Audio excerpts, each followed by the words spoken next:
I just wanted to make a quick video here on this. I just became aware of a situation in Punta Chame. It's a situation having to do with land titles, and I just wanted to do something really quick here to just kind of get the orientation on the layout. This is Panama City right here. I'm gonna put this graphic up embedded in the video so that you can see it better. But right here is Panama City, and this is Punta Chame right here.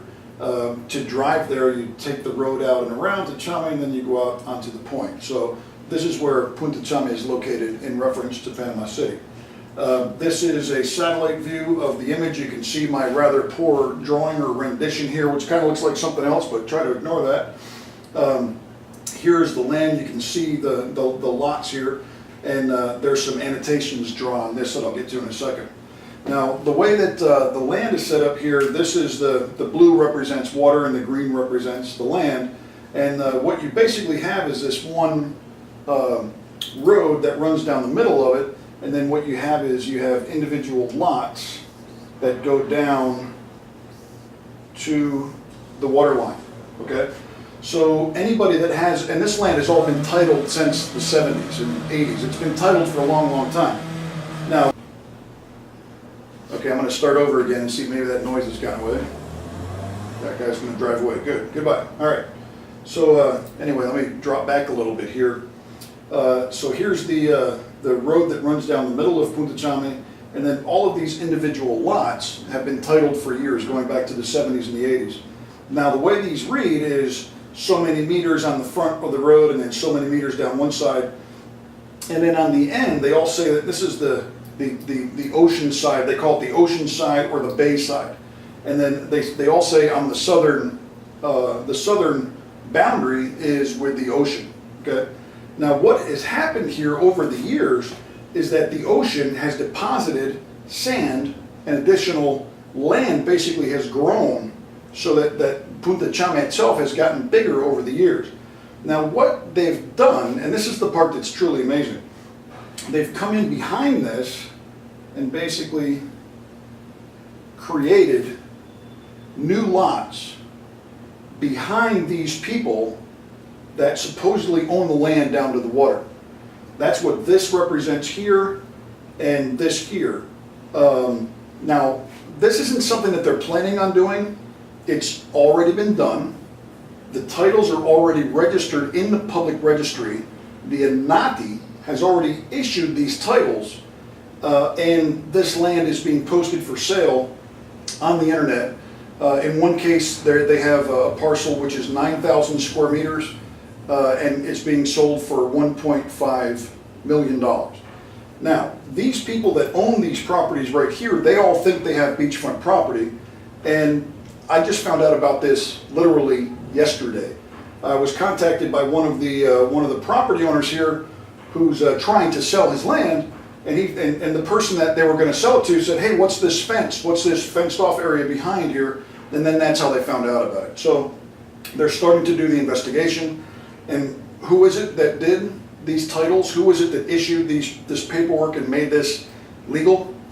The exact same people who did the one homegrown thing. So it seems to be the same kind of a situation. The people that own these properties are just now waking up to the fact that this occurred. They didn't know that this had happened. And you can see, if you look closely at these satellite images, you'll be able to see that every one of these is an individual property owner, and they're all now waking up to this new reality that, guess what? The INATI came in behind them and granted title to this land for free. And of course, the INATI gave the land away for nothing, and now the company that bought it for nothing is selling it for $1.5 million. And it's the exact same people that were involved in Juan Hombron.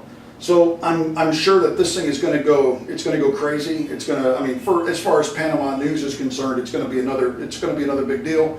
So far, there haven't been any complaints that have been filed because they just found out about this literally on Monday. Today's Wednesday, so they're just now consulting with lawyers, and they're going to be taking action as soon as they humanly can, to stop any transfer of this property or to shut down the titles or to take action, legal action against what has been done.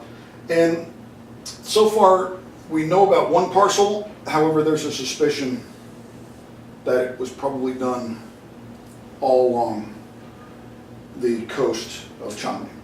So I'm just now getting spun up on this myself, and we'll see where it goes. But it's going to be an interesting process to find out exactly what happened.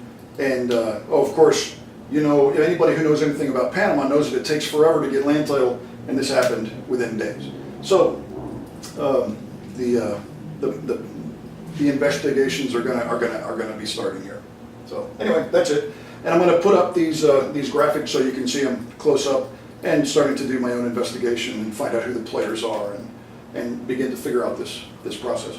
But I wanted to let people know, because if you're a property owner and if you own property along this line here, you very well could be affected. So heads up.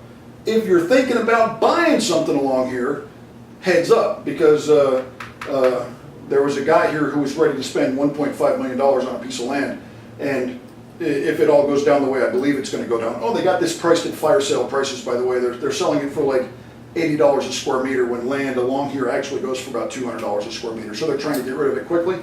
And I don't believe there's any way that over the long term this will stand as it was done.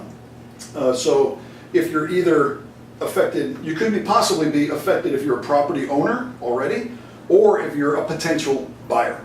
So anyway, heads up, and we'll see where it all goes. Thanks for watching, and I'll continue to investigate this as I learn more.